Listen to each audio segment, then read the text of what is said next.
Hey, I'm Command Sergeant Major Johndrow from the Combined Arms Center, and I'm privileged here to be here with y'all today. Especially, I was always excited to come here and be with these fine Command Sergeant Majors here. I've served with all of them in peacetime and in combat, and they're a great lot to be associated with. You know, I've been most of my time in the FORSCOM side. I did 2 years of TRADOC with the Mounted Maneuver Battlespace Lab at Fort Knox when it was called that, and I did 3 years of recruiting. The other 25 years of my Army has been out in the field, so being with the Training Doctrine Command and being part of the Combined Arms Center is kind of a different kind of challenge. But the good thing about it is we have a lot of soldiers here that have a lot of combat experience that are in those types of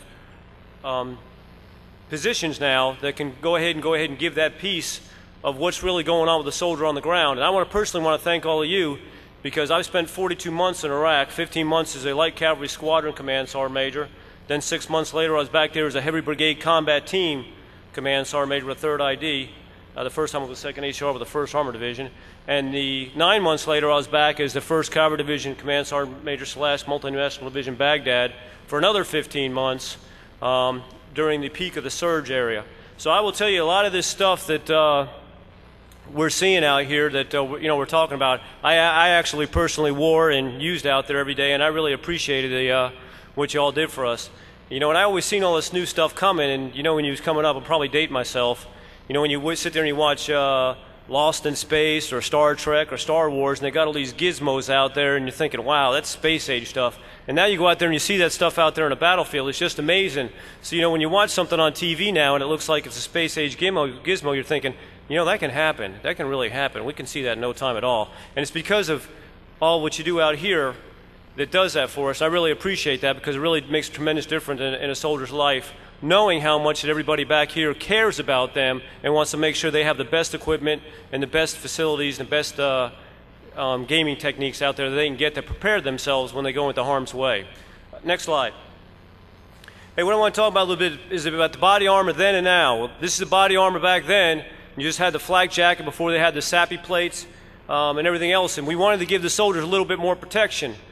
Next slide. And what we're talking about is what do you have now, but there was challenges with that, because when we start putting more weight and more equipment on the soldiers, we started putting the DAPs on it, and we also started putting the side SAPIs on them, which is great things to protect the soldiers from sniper threats and from fragmentation from the gunner being outside the turret, but then they became more and more heavier, and they became more cumbersome with the side SAPI plates. So then you start doing a balance between what is the best protection to give the soldier when he's still out there able to conduct the mission that he needs to do outside in the battlefield.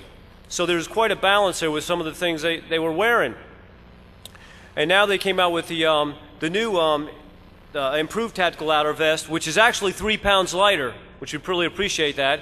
And it rides a little bit different. I know if you've ever watched War the Battle Rattle, which we call it affectionately, the last time I was there, I mean, it weighs 75 pounds by the time you finish uploading with all your M4 ammo and your 9mm ammo and filling up your Camelback and everything else. And, you know, that came with quite a challenge for somebody that's 160, 170 pounds to be carrying that around all day. As Sergeant Major Mellinger said, it'd be 119, 120, 130 degrees out there. You know, you have some soldiers that are traveling on the road and they're doing combat logistical patrols and they're inside the vehicle, and other ones are out there in the swamps, in the canals, doing combat patrols, walking around with all this stuff on. It can become quite cumbersome as far as wearing that stuff. But the improved tactical vest now it rides a little bit better, and it is lighter, and it's also got the mesh inside that makes it a little bit cooler. So it definitely is moving in the right direction as far as what our soldiers need. And with the new side SAPI plates, you know, it's able to give them a little bit more maneuverability out there. So that's what kind of was going on with the body armor. But you know, talking about some of the things when I worked at the Battle Lab for 2 years was the amazement of how the Army used to have something that was on-the-shelf technology and getting it out to the field. I remember when I was at the Battle Lab, we worked at an experiment back then called the UAV, and this was back in 1997. And now a UAV is a commonplace out there on the battlefield. And now it's even getting even quicker from the time we get technology off the shelf and out to the soldiers' hands. Next slide. And another thing is Humvees. What we started doing is actually the Humvee that Sergeant Major Mellinger showed you had more protection than mine had. Mine had my protection was It was a canvas Humvee with no doors, and the protection that I had was a plywood piece of wood that was on the top of the roof, because so everything else didn't rattle around. I could go ahead and mount my radios and everything else to it, and that was what my protection was back in the day. But we went from plywood, you know, from the turtlebacks, to go ahead and go into the up armor Humvees. Next slide. And this is similar to what we have today. You know, back then the gunner was not protected. He was out there, and back then we did different things. We did TTPs a little bit different. The gunner kind of went out there with a side panel, and he directed traffic, and he moved traffic around as you went through, and he cleared things out for you. And then we realized when something happened, well, your gunner was your most forceful person to go out there and deal with a threat, and he was the one most exposed. So if there was some fragmentary out there or something happened, then he was the one who was going to get hurt, or if you rolled a vehicle, he was the one who was going to get hurt.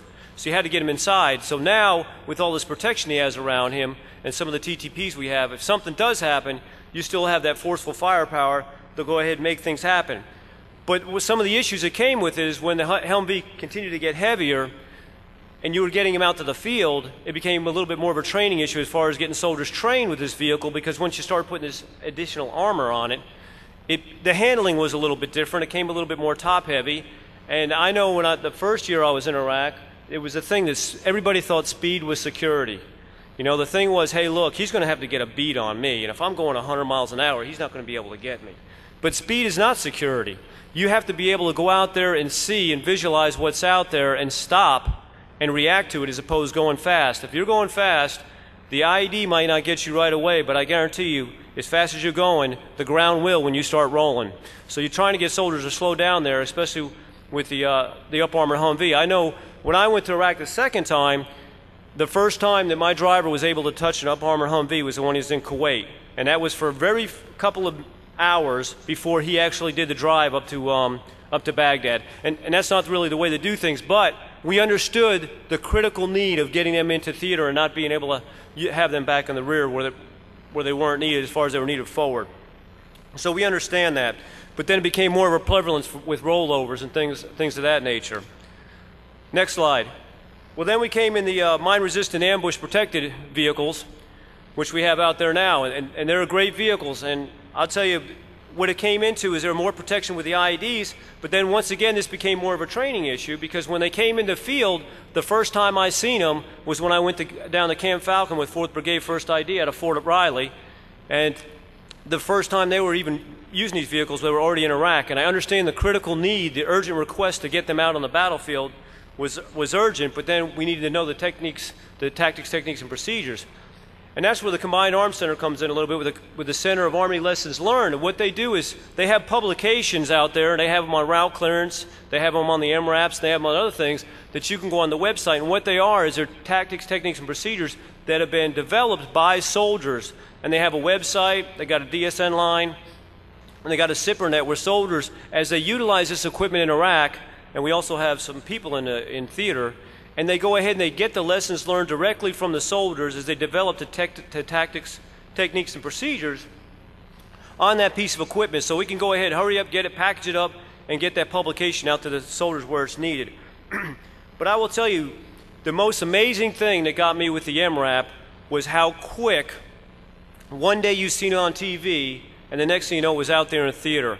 And I will tell you, the biggest motivator that motivated my soldiers when I was in the Multinational Division Baghdad, and I had 9 out of the 10 divisions operating with us while I was over there during the surge, the most amazing thing was the motivation of the soldiers to know how much everybody in the world cared about them, to make sure that this premier piece of equipment got as quickly as possible from the laboratory to the battlefield, to make sure they had everything they possibly need to make sure they were protected. And that was the biggest thing when I went and talked to soldiers about the MRAP was, hey, we are just so appreciative about how much everybody cares about us to get this vehicle out here as quickly as possible. And we'll test it, we'll figure it out, we'll do some TTPs, and we'll write it, and we'll go from there.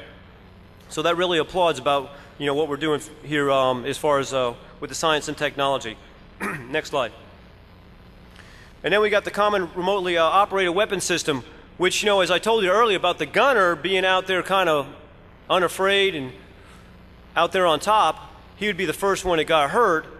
And so with the Crow system, we're able to get there and get him inside the vehicle with the accurate weapon system that has a TV screen and a joystick where he can actually go out there and do route clearance with it and identify things out there with the FLIR system.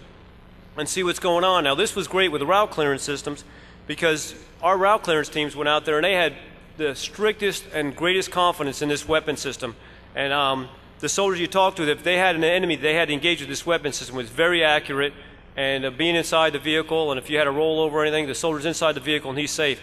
And I'll tell you, they stood by the Crow system, and more soldiers wanted them. And as you've seen, there's more and more systems out there like that.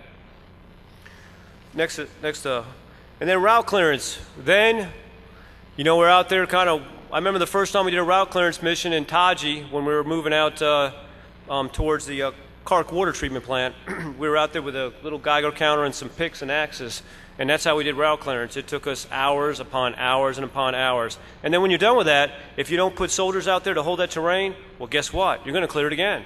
Because once you leave, and you leave you give up that terrain, the enemy's going to come back and reseed it. So you have to have soldiers out there for logistical, for security out there along the way.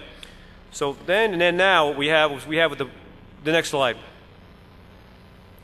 With the robotics, the Husky, and the Buffalo. And once again with this, we have to change some of our tactics, techniques, and procedures on how we do things. We have a publication manual out here on how to do route clearance and what type of equipment you have, what type of clearance you're doing, and what type of soldiers you have. Because primarily, route clearance will be engineers, but a lot of times it won't be, because you might have a cook out there, or you have somebody else out there, because you need soldiers out there. And soldiers are the most adaptable person on the battlefield. If you give them a mission, they'll go out there and they can do it. They'll figure it out. And they haven't gotten the proper training to do it. But they'll figure it out, just as Sergeant Major Mellinger talked about soldiers coming up with ingenuity. You know, the Rhino out there was developed with the 125th Support Battalion that was with me when I was in Iraq the second time, and it was because of the EFP threat. And it was just a couple of soldiers trying to figure out how to trip that infrared trigger to make that thing go off prematurely. And all it was a piece of metal, an ammo can with a couple of glow plugs in it, and a switch, and that was it. And then, you know, of course, it progressed into something else. But the bottom line is, the reason we have stuff out there is because you listen to our soldiers, and you listen to what our soldiers have to say, and you take that, and then you go ahead and exhibit it, and you get inside the laboratory, and you figure it out, and then we got these great products that we have out there. Next slide. But what I want to tell you, though, is, you know, as we talked about, soldiers are the centerpiece of our Army, but we have to also figure out other things about the soldier, and that's their individual physical fitness and our training. You know, force protection is much more than equipment. It also includes realistic training and evolving techniques and procedures. And thanks to conferences like these, you know, the soldier will be able to get the equipment because we have the best trained soldiers in the world. We got the most adaptable soldiers in the world, and you're going to guarantee them the best equipment and soldiers and the best gaming equipment in the world. But our soldiers are going to have to be able to get that other force protection. That's the training that they're going to need to be able to be proficient on the battlefield. And if you talk to soldiers, you know, people thank them for what they do all the time. But soldiers are honored to be in the Army and be a soldier. It's a time-honored tradition, and it's a great tradition, and we're all proud to do it. And we know the equipment today, the equipment that we have today is better than it was yesterday, and we know tomorrow it's going to be better than it is today because of things that you're doing out there today. And I know the reason you do that, and I know Dr. Killian asked you, why are you here today? Well, because you have a passion for what you do, and as that General Leonard had alluded to, over a third of you have either served in a combat theater environment or you have a loved one that's out there. And there's no more of a heart and a passion than what you do out here is when you have a loved one serving in harm's way. I've had both my son and my daughter served, and my brother and my nephew were in Iraq with me this last time. So, you know, we all have a passion for what we do every day as far as taking care of our soldiers. And I want to thank you for what you're doing today and what you're going to continue to do tomorrow, because for us, soldiers are our legacy. And when we pass the torch of leadership to our soldiers, they're the ones that are going to go ahead and step up to the plate and carry this torch on to the next millennium. And you're going to develop that technology for them. Thank you.